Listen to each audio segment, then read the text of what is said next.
Good morning, good afternoon, good evening, good night, good day to you, depending where you are in the world. The devotion is coming from Lift Him Up. It is daily, and today the title is God's Law Never Changes. Sabbath blessings, one and all. The scripture reading comes from Exodus 31, verse 18. And he gave unto Moses, when he had made an end of the communion with him upon Mount Sinai, 2 tables of testimony, tables of stone, written with the finger of God.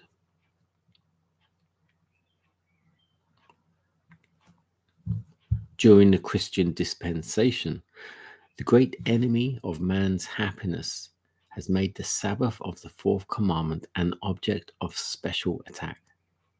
Satan says, I will work at cross purposes with God.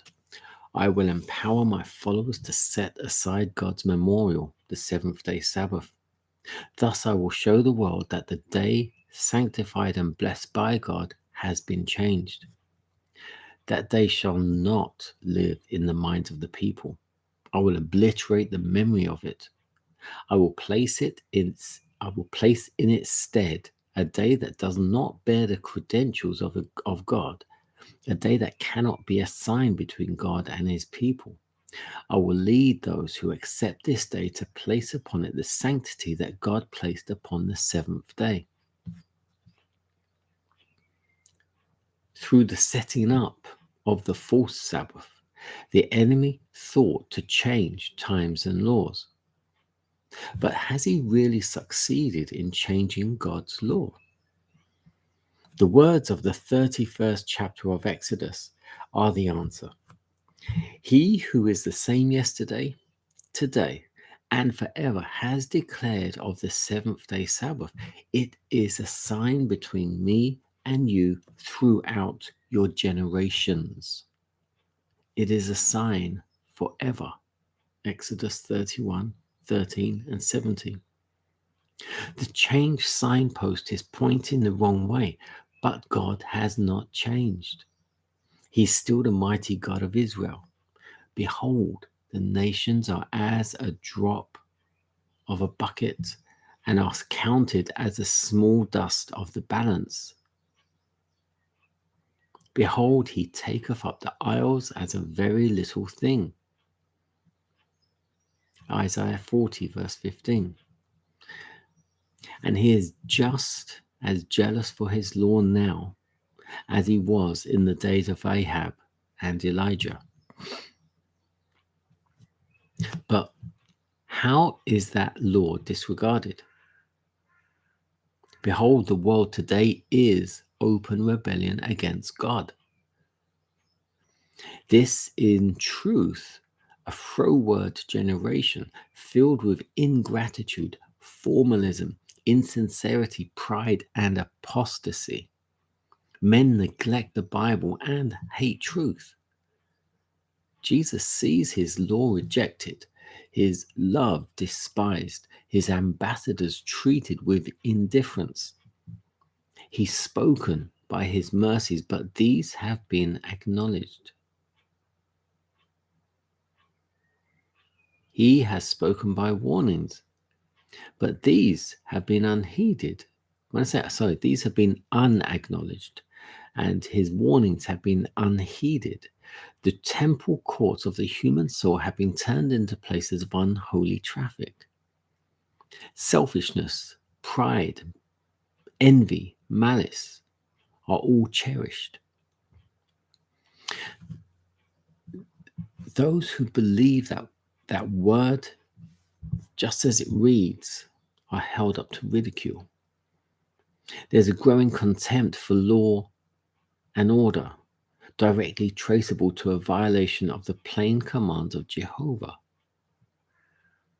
Jehovah engraved his commandments on tables of stone, that all the inhabitants of the earth might understand his eternal, unchangeable character.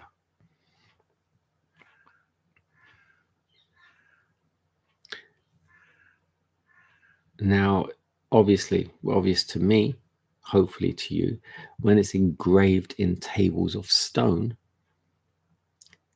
these tables of stone should stand forever. And where it says the temple courts of the human soul have been turned into places of unholy traffic, selfishness, envy, pride, malice are all cherished. This is just what society is now today. Pride, malice, envy, selfishness, narcissism. Everyone's taking selfies and putting themselves out there. Modern day prostitutes, basically.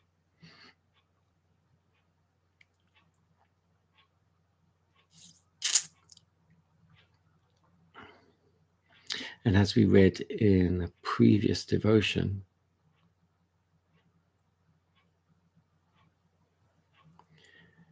where it talks about being a signpost, and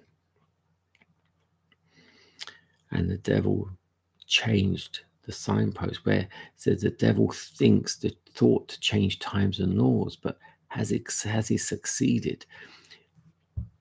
Jehovah put the Sabbath there as a sign between him and us, as a sign pointing us towards creation, to remember God, Jehovah, is the creator of the heavens and the earth. And that's what I said before. That is the seal. The seal of God is the Sabbath, because it points us towards creation. Jehovah is the creator of the heavens and the earth. His name, his title, his domain.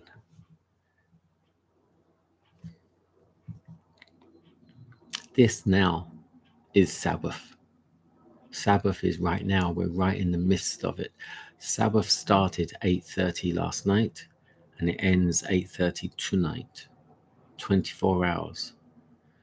We are now very nearly 12 hours into the Sabbath. So we're mid-Sabbath now already. I pray you have a good Sabbath. Remember, you may need to pray. And you need to keep your mind focused on God. Me too.